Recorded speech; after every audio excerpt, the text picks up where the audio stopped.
ओम नमः शिवाय। सोमवार व्रत कथा। सबसे पहले हम व्रत की विधि जानेंगे।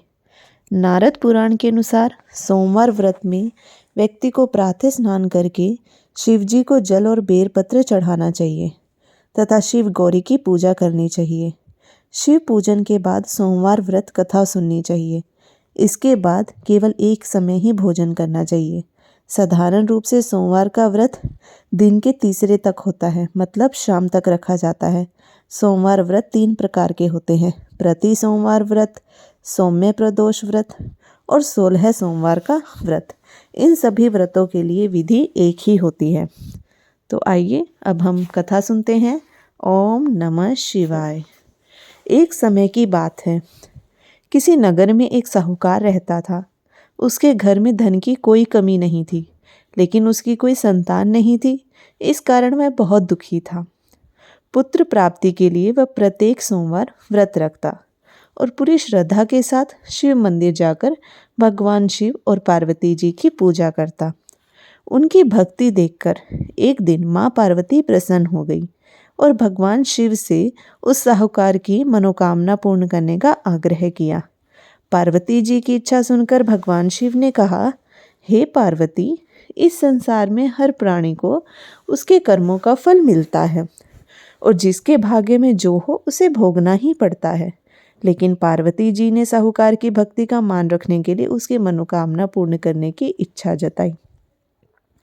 माता पार्वती के आग्रह पर शिव जी ने साहूकार को पुत्र प्राप्ति का वरदान तो दिया, लेकिन साथ भी यह भी कहा कि उसके बालक की आयु केवल 12 वर्ष होगी। माता पार्वती और भगवान शिव की बातचीत को सुनकर साहूकार सुन रहा था। उसे न तो इस बात की खुशी थी, न ही दुख। वह पहले की भांति शिव जी की पूजा करता रहा। कुछ समय के बाद साहूकार के घर एक पुत्र का जन्म हुआ। जब वह बालक 11 वर्ष का हुआ तो उसे पढ़ने के लिए काशी भेज दिया गया। साहूकार ने पुत्र के मामा को बुलाकर उसे बहुत सारा धन दिया और कहा कि तुम इस बालक को काशी विद्या प्राप्ति के लिए ले जाओ और मार्ग में यज्ञ कराना। जहाँ भी यज्ञ कराओ वहाँ ब्राह्मणों को भोजन कराते और दक्षिणा देते हुए जाना। दोनों मामा भांजे इसी तरह यज्ञ कराते और ब्राह्मणों को दान दक्षिणा देते काशी की ओर चल पड़े। रात में एक नगर पड़ा जहाँ नगर के राजा की कन्या का विवाह था, लेकिन जिस राजकुमार से उसका विवाह होने वाला था वह एक आंख से काना था। राजकुमार के पिता ने अपने पुत्र के काना होने की बात को छुपाने के लिए एक चाल चली। साहूकार के पुत्र को देखकर उसके मन में विचार आया। उसने सोचा, क्यों न इस लड़के को दुल्हा बनाकर राजकुमारी से विवाह करा दूं। विवाह के बाद इसको धन देकर विदा कर दूंगा और राजकुमारी को अपने नगर ले जाऊंगा। लड़के को दूल्हे के वस्त्र पहनाकर राजकुमार से विवाह कर दिया, लेकिन साहूकार का पुत्र ईमानदार था। उसे यह बात न्याय संगत नहीं लगी। उसने अवसर पाकर राजकुमारी की चुन्नी के पल्ले पर लिखा कि तुम्हारा विवाह तो मेरे साथ हुआ है, लेकिन जिस राजकुमार के संग तुम्हें भेजा जाएगा वह एक आंख से काना है। मैं तो काशी पढ़ने जा रहा हूँ। जब राजकुमारी ने चुन्नी पर लिखी बातें पढ़ी तो उसने अपने माता पिता को यह बात बताई। राजा ने अपनी पुत्री को विदा नहीं किया, जिससे बारात वापस चली गई। दूसरी ओर साहूकार का लड़का और उसका मामा काशी पहुँचे, जहाँ जाकर उन्होंने यज्ञ किया। जिस दिन लड़के की आयु 12 साल की हुई उसी दिन यज्ञ रखा गया। लड़के ने अपने मामा से कहा कि मेरी तबीयत कुछ ठीक नहीं है। मामा ने कहा, तुम अंदर जाकर सो जाओ। शिवजी के वरदानुसार कुछ ही देर में उस बालक के प्राण निकल गए। मृत भांजे को देख उसके मामा ने विलाप शुरू किया। संयोगवश उसी समय शिवजी और माता पार्वती उधर जा रहे थे। पार्वती ने भगवान से कहा, स्वामी, मुझे इसके रोने के स्वर सहन नहीं हो रहे। आप इस व्यक्ति के कष्ट को दूर करें।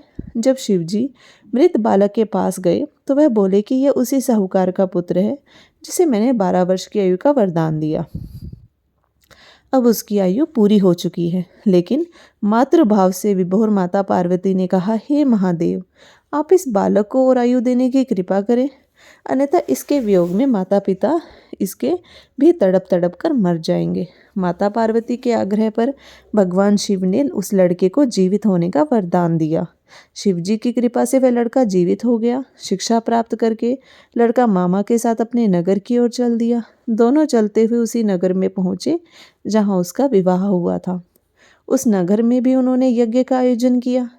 उस लड़के के ससुर ने उसे पहचान लिया और महल में ले जाकर उसके खातिरदारी की और अपनी पुत्री का विदा किया। इधर साहूकार और उसकी पत्नी भूखे प्यासे रहकर बेटे की प्रतीक्षा कर रहे थे।